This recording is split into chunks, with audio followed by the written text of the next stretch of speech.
বীজ ডিম কিভাবে চিনবেন, কিভাবে বুঝবেন ডিমের ভেতর ভ্রূণ আসছে কিনা, চলুন দেখি। আসসালামু আলাইকুম, আশা করি সবাই খুব ভালো আছেন। আপনারা অনেকে দেখেছেন কিছুদিন আগে আমি কোয়েল পাখি এবং মুরগির ডিম একসাথে ইনকিউবেটরে বসিয়েছি।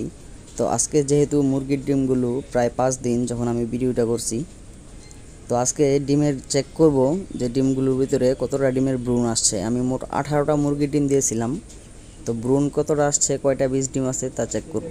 তো প্রথমে যেটা নিয়ে নিয়েছি, দেখতে পাচ্ছেন যে ডিমের ভিতর ভ্রূণ দেখা যাচ্ছে। এই যে একটা কালো স্পটের মতো দেখা যাচ্ছে, আর তার চারপাশে দেখবেন গাছের শিকড়ের মতো লাল দেখা যায়, মানে এগুলা ভ্রূণের ভিতরে শিকড়ের মতো রক্তের দাগের মতো দেখা যায়। তো সেটা হচ্ছে বীজ ডিম। আর এই যে এটা দেখতে পাচ্ছেন একদম ফ্রেশ ডিম, এটা বীজ ডিম হয়নি, দুর্ভাগ্যবশত আমার দ্বিতীয় নাম্বার চেকিংয়েই ধরা পড়লো এটা। তো এটা বীজ ডিম হয়নি যেহেতু এটা আমি আলাদা করে রাখবো আর বাকিগুলো চেক দেব।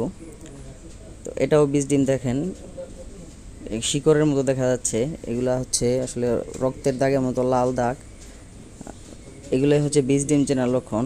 আসলে একটা দুইটা ডিম দেখলে আপনারা হয়তো অনেক সময় বুঝতে পারবেন না, তাই আমি কয়েকটা ডিম দেখাচ্ছি যেগুলো দেখলে স্পষ্টভাবে বুঝতে পারবেন যে বীজ ডিম আর কোনটা বীজ ডিম না, পার্থক্যগুলো ক্লিয়ারভাবে বুঝতে পারবেন। তো এটাও বীজ ডিম, স্পষ্ট বোঝা যাচ্ছে। আসলে ক্যামেরায় অনেক সময় ক্লিয়ার বোঝা যায় না, তাও আমি চেষ্টা করছি যতটুকু সম্ভব ভালোভাবে দেখানোর। তো এটা বীজ ডিম, আপনারা খেয়াল করুন। আর এটা বীজ ডিম না, এটা দেখুন ফ্ল্যাশ লাইটের মতো কেমন ক্লিয়ার দেখা যাচ্ছে, এটা বীজ ডিম না। আমার মোটামুটি অনেকগুলাই বীজ ডিম হলো না, এটাও বীজ ডিম না, তাই এটাকে আলাদা করে রেখে দিলাম। বাকিগুলো চেক করি। এটা বীজ ডিম, স্পষ্টই বোঝা যাচ্ছে। দেখুন ছোট যে কালো, এটা হচ্ছে ভ্রূণ, এটা থেকে আস্তে আস্তে ভিতরে মুরগির বাচ্চা বড় হবে। আর বাকি যে শিকড়ের মতো দেখতে পাচ্ছেন, এগুলা কি আমি সঠিক জানি না, এগুলোর মাধ্যমে আসলে ভ্রূণটা বেঁচে থাকে, ভ্রূণ খাবার সংগ্রহ করে।